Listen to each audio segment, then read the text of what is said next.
حضور نے فرمایا انا آخر المرسلین وانتم آخر الامم، میں آخری رسول ہوں اور تم آخری امت۔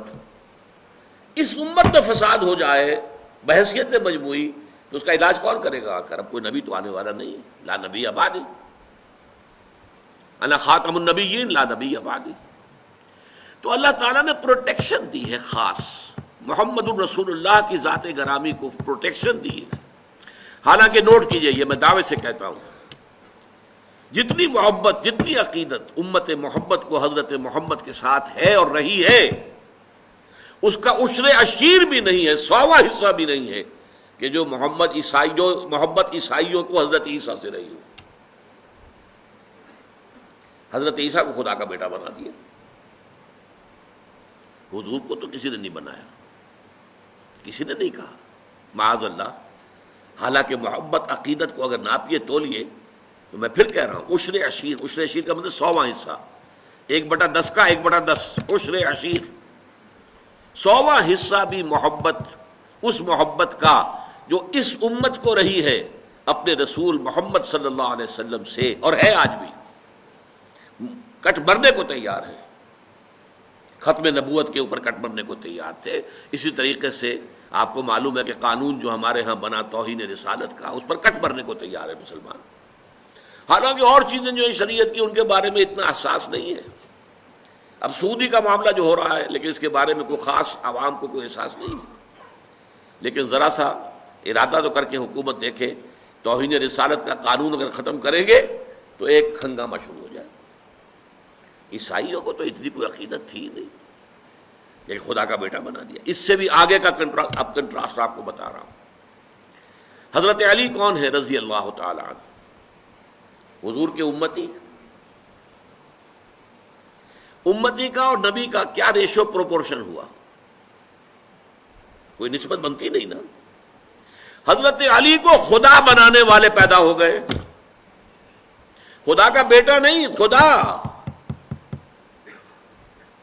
سبائی، عبداللہ ابن سبا یہودی، جس نے اسلام کا لبادہ اوڑھ کر آ کر مسلمانوں کے اندر تفریق پیدا کی، بنو ہاشم اور بنو امیہ کی پرانی جو چپکلش چلی آ رہی تھی اسے ہوا دی، پھونکے ماری، بڑکا دیا اس کا، اور وہ فتنہ شروع کیا ہے کہ جس کے زخم سے آج تک بھی خون رس رہا ہے۔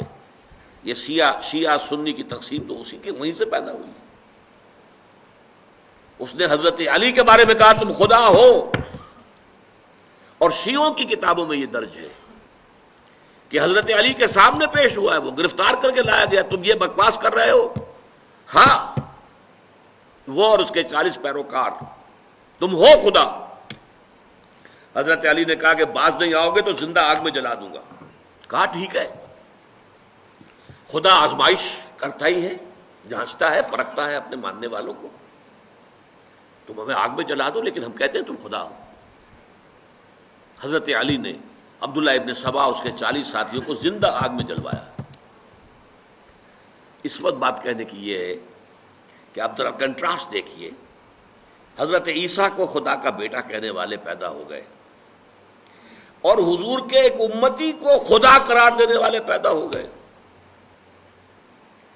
اگر اس پر آپ قیاس کریں معاذ اللہ ثم معاذ اللہ ثم معاذ اللہ، پھر تو محمد کو تو خدا کا باپ قرار دینا چاہیے تھا، نسبت و تناسب کے اعتبار سے۔ امتی کو خدا بنایا تو خدا سے اوپر کوئی شے ہونی چاہیے نا، کہ جو محمد رسول اللہ کا مرتبہ مقام نہیں۔ یہ بات در حقیقت یہ ہے، یہ ظلم بھی آپ کو معلوم ہے، ہمارے سنی بھائی بھی کرتے ہیں یہ، عوام الناس، یا علی مدد، کسی نے یا محمد مدد نہیں کہا آج تک۔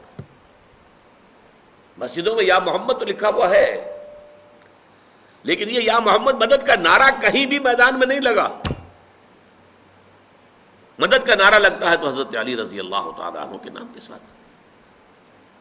اسی لیے حضور نے فرمایا تھا، اے علی تمہاری مثال عیسیٰ کی سی ہے۔ عیسیٰ کے بارے میں لوگ دو انتہاؤں میں مبتلا ہو گئے، محبت اور عقیدت میں غلو کرنے والوں نے انہیں خدا کا بیٹا بنا دیا، اور ان سے دشمنی اور عداوت رکھنے والوں نے انہیں کافر اور مرتد قرار دے دیا۔